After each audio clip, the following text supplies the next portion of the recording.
અરે રાજુભાઈ, શું થયું? અરે મીનાજી, ફરીથી પૈસા ખતમ થઈ ગયા. આની ચૂકવણી હજી બાકી છે. જો મારી પાસે થોડા વધુ પૈસા હોત તો કામ અટક્યું ન હોત. ચિંતા શું કામ કરો છો રાજુભાઈ? પીએમ સ્વનિધિ કાર્ડ છે ને. તમે મજા કેમ કરો છો? શેરી વિક્રેતાઓને ક્રેડિટ કાર્ડ ક્યાંથી મળશે?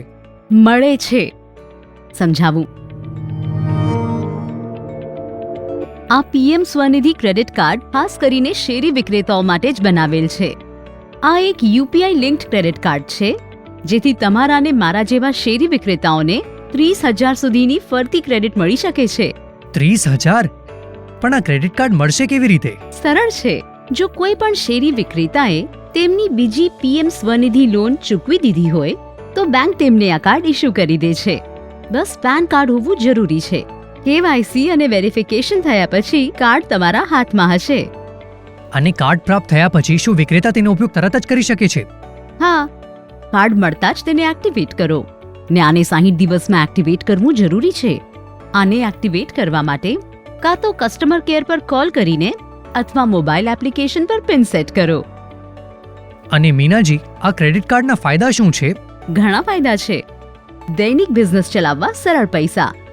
કોઈ પણ યુપીઆઈ એપથી ચૂકવણી કરો. ગમે ત્યાં ગમે ત્યારે બધા પર ચાલશે.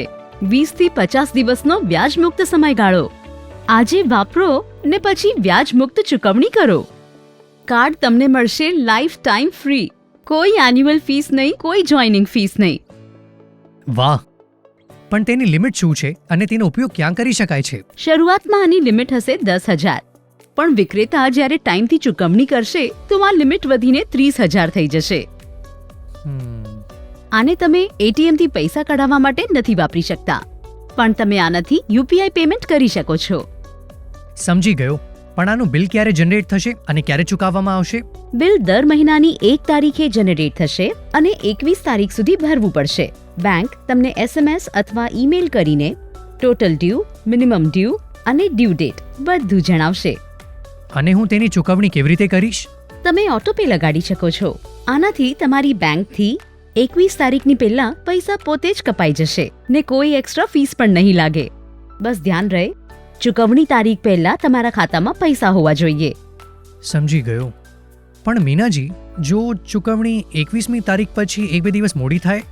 1 દિવસનો વિલંબ પણ લેટ ફી ને વ્યાજમાં પરિણમી શકે છે. ને સૌથી મોટી વાત, આનાથી તમારી ક્રેડિટ હિસ્ટ્રી બગડશે, જેથી તમને લોન મળવામાં પણ દિક્કત થશે અને આગળ લિમિટ વધારવામાં પણ મુશ્કેલી થઈ શકે છે. સમજી ગયો. સમયસર ચૂકવણી મહત્વપૂર્ણ છે.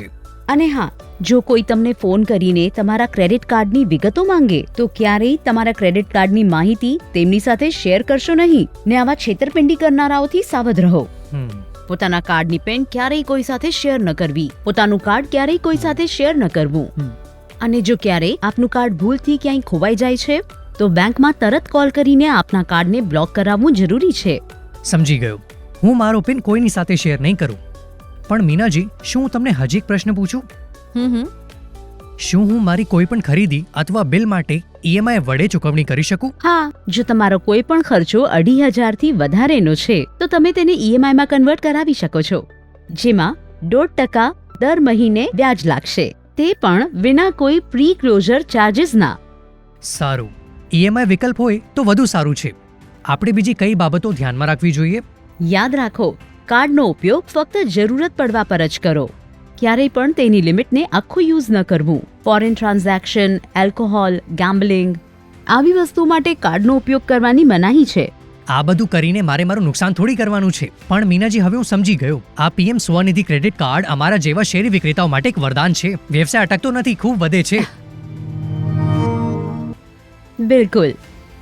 પીએમ સ્વનિધિ ક્રેડિટ કાર્ડ આપે છે શેરી વિક્રેતાઓને આત્મનિર્ભરતાની શક્તિ. PM Svanidhi credit card. વધુ માહિતી માટે તમારા નજીકના મ્યુનિસિપલ કોર્પોરેશન, નગરપાલિકા, મ્યુનિસિપલ કાઉન્સિલ અથવા નગર પંચાયતનો સંપર્ક કરો. આજે જ પીએમ સ્વનિધિ ક્રેડિટ કાર્ડ મેળવો, તેનો સ્માર્ટલી ઉપયોગ કરો, સમયસર બિલ ચૂકવો અને તમારા વ્યવસાયનો વિકાસ કરો.